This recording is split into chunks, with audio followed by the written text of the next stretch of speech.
वर्षों पुरानी घटना है। दानापुर रेल मंडल में एक उज्ड और झगड़ालू किस्म का कर्मी मोहन सिंह ट्रांसफर होकर आया। उसका तबादला करवाया गया था। वह जहां नियुक्त था वहां सबसे लड़ता झगड़ता रहता था। उसके सहकर्मी और अधिकारी उससे आगे जा चुके थे।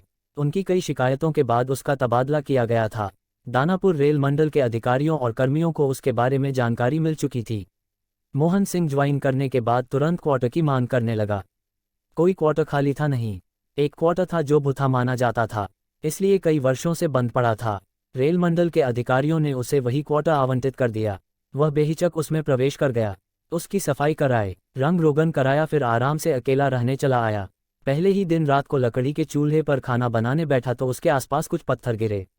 वह चौंका, लेकिन कहीं कुछ दिखाई नहीं पड़ा। वह अपना काम करता रहा। थोड़ी देर बाद फिर कुछ लकड़ी वगैरह गिरी, एक हड्डी भी गिरी। उसे गुस्सा आया। चीखकर गाली बकते हुए, बाला कौन है रे हरामजादे, हिम्मत है तो सामने आ तो तुझे बताऊं। तभी ऊपर से एक आदमी का कटा हुआ पांव गिरा।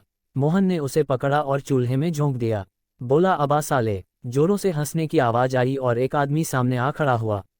उसने कहा, वाह बहादुर, तुम बिल्कुल नहीं डरे। लोग तो मेरी आहट से ही कांप जाते हैं। मोहन, क्या चाहते हो? किस लिए ये सब कर रहे थे? व्यक्ति, मुझे तुमसे बहुत जरूरी काम कराना है। तुम हिम्मती हो इसलिए मुझे विश्वास है कि तुम कर सकते हो। मोहन, क्यों करूं तुम्हारा कोई काम? मुझे इससे क्या फ़ायदा होगा? तुम मेरा काम करोगे तो मैं तुम्हारा एक काम कर दूंगा। तुम जो भी चाहो, साथ में कुछ इनाम भी दूंगा। क्या मेरा तबादला वापस पुरानी जगह करा सकते हो? बिल्कुल करा दूंगा, वादा करता हूँ। तो फिर ठीक है, बोलो तुम्हारा क्या काम है? देखो, मैं एक प्रेत हूँ। मेरा भाई भी प्रेत है। उसे एक तांत्रिक ने कैद कर लिया है। वह उसे एक घड़े में बंद कर कल शमशान ले जाएगा और जमीन में गाड़कर भस्म कर देगा। फिर वह कभी आज़ाद नहीं हो सकेगा। तो मैं इसमें तुम्हारी क्या मदद कर सकता हूँ? तुम अगर घड़ा को तोड़ दोगे तो वह आज़ाद हो जाएगा। ये काम तुम क्यों नहीं कर लेते? तांत्रिक के बंधन के कारण कोई प्रेत ये काम नहीं कर सकता। उसकी शक्ति काम नहीं करेगी। मनुष्य ये काम कर सकता है। इसीलिए मैं कोई साहसी आदमी ढूंढ रहा था।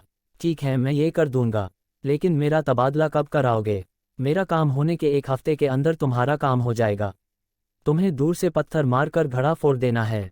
कब चलना है? आज से ठीक 3 दिन बाद। मैं रात के 1 बजे तुम्हें शमशान के रास्ते में ले चलूंगा जिधर से वह घड़ा लेकर गुजरेगा।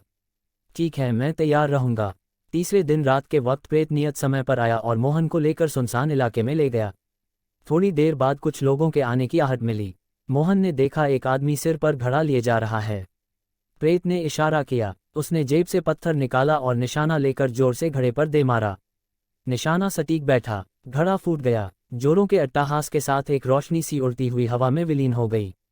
प्रेत ने खुश होकर मोहन से कहा, धन्यवाद, तुमने मेरे भाई को आज़ाद करा दिया। अब मैं तुरंत तुम्हारा काम कराऊंगा। तुम्हारे क्वार्टर में कोई भी आकर रहेगा उसे तंग नहीं करूंगा। तुम जब याद करोगे तुम्हारे पास आ जाऊंगा। अगले दिन रेल मंडल के कार्मिक विभाग के अधिकारी के पास प्रेत पहुंचा और मोहन का तबादला करने को कहा। अधिकारी ने आनाकानी की और पूछा कि तुम कौन हो? तुम्हारी पैरवी क्यों सुनूं? प्रेत ने कहा कि सोच विचार कर लीजिए, मैं फिर मिलूंगा। इसके बाद वह गायब हो गया। अधिकारी हैरान रह गया कि वह अचानक गायब कैसे हो गया। उसी रात अधिकारी जब अपने क्वार्टर में सोया हुआ था, प्रेत ने उसे झकझोर कर उठाया। वह भौंचक रह गया। प्रेत, तुम्हारे घर के दरवाजे खिड़कियां सब बंद हैं, फिर भी मैं अंदर आ गया। इसी तरह चला भी जाऊंगा।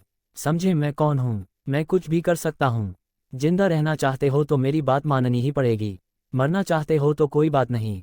मैं अंतिम वार्निंग दे रहा हूँ। कल उसका तबादला का ऑर्डर निकलेगा, नहीं तो परसों तुम्हारी अर्थी निकलेगी।